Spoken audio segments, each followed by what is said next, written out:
السلام علیکم۔ ہر قسم کی تعریف اللہ تعالیٰ ہی کے لیے ہے جو تمام مخلوقات کو بہترین انداز اور مناسب شکل و صورت کے ساتھ پیدا فرماتا ہے۔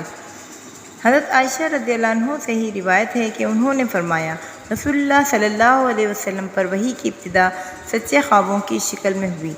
آپ جو کچھ خواب میں دیکھتے وہ سپیدہ صبح کی طرح نمودار ہوتا، پھر آپ کو تنہائی محبوب ہو گئی، چنانچہ آپ غار حرا میں خلوت اختیار فرماتے اور کئی رات گھر تشریف لائے بغیر مصروف عبادت رہتے۔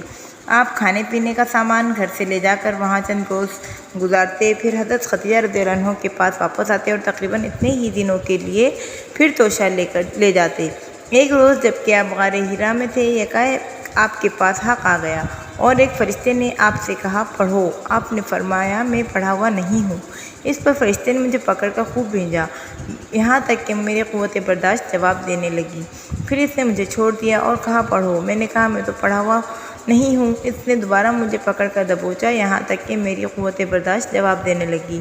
پھر چھوڑ کر کہا، پڑھو۔ میں نے پھر کہا کہ میں پڑھا ہوا نہیں ہوں۔ اس نے تیسری بار مجھے پکڑ کر بھیجا، پھر چھوڑ کر کہا، پڑھو اپنے رب کے نام سے جس نے پیدا کیا، جس نے انسان کو خون کے لوتھڑے سے پیدا کیا، اور تمہارا رب تو نہایت کریم ہے۔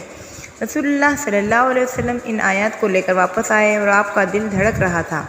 چنانچہ آپ اپنی بیوی حضرت خدیجہ بنت خویلد رضی اللہ عنہ کے پاس تشریف لائے اور فرمایا، مجھے چادر اڑا دو، مجھے چادر اڑا دو۔ انہوں نے آپ کو چادر اڑا دی، یہاں تک کہ خوفزدگی کی کیفیت دور ہو گئی۔ پھر آپ نے حضرت خدیجہ رضی اللہ عنہ کو واقعے کی اطلاع دیتے ہوئے فرمایا، مجھے اپنی جان کا ڈر ہے۔ حضرت خدیجہ رضی اللہ عنہ نے کہا، قطعاً نہیں، اللہ کی قسم، اللہ تعالیٰ آپ کو کبھی رسوا نہیں کرے گا۔ آپ صلہ رحمی کرتے ہیں، درماندوں کا بوجھ اٹھاتے ہیں، فقیروں و محتاجوں کو کما کر دیتے ہیں، مہمانوں کی میزبانی کرتے ہیں اور حق کے سلسلے میں پیش آنے والے مصائب میں مدد کرتے ہیں۔ پھر حضرت خدیجہ رضی اللہ عنہ رسول اللہ صلی اللہ علیہ وسلم کو ساتھ لے کر اپنے چچا زاد بھائی ورقہ بن نوفل بن اسد بن عبدالعزیز ان کے پاس آئیں۔ ورقہ دور جہالت میں عیسائی ہو گئے تھے اور عبرانی بھی لکھنا جانتے تھے، چنانچہ عبرانی زبان میں حسب توفیق الہی انجیل لکھتے تھے۔ اس وقت بہت بوڑھے اور نابینا ہو چکے تھے۔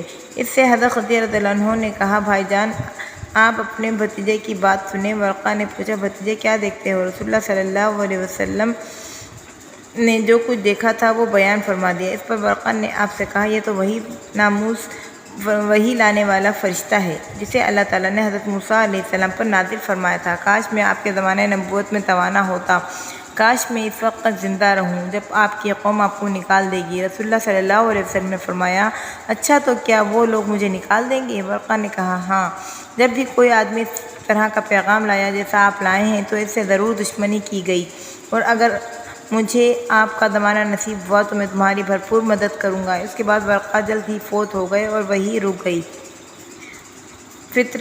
فطرت الوحی یعنی کہ بندش وحی کے زمانے میں صرف نزول قرآن مؤخر ہوا تھا۔ حضرت جبرائیل کی آمد و رفت منقطع نہیں ہوئی تھی، اور جب کبھی آپ پہاڑ پر اپنے آپ کو گرا دینے کے ارادے سے چڑھتے تو آپ کو تسلی دینے کے لیے حضرت جبرائیل علیہ السلام تشریف لاتے اور آپ صلی اللہ علیہ وسلم کو نبی برحق ہونے کا مژدہ جام فضا سناتے۔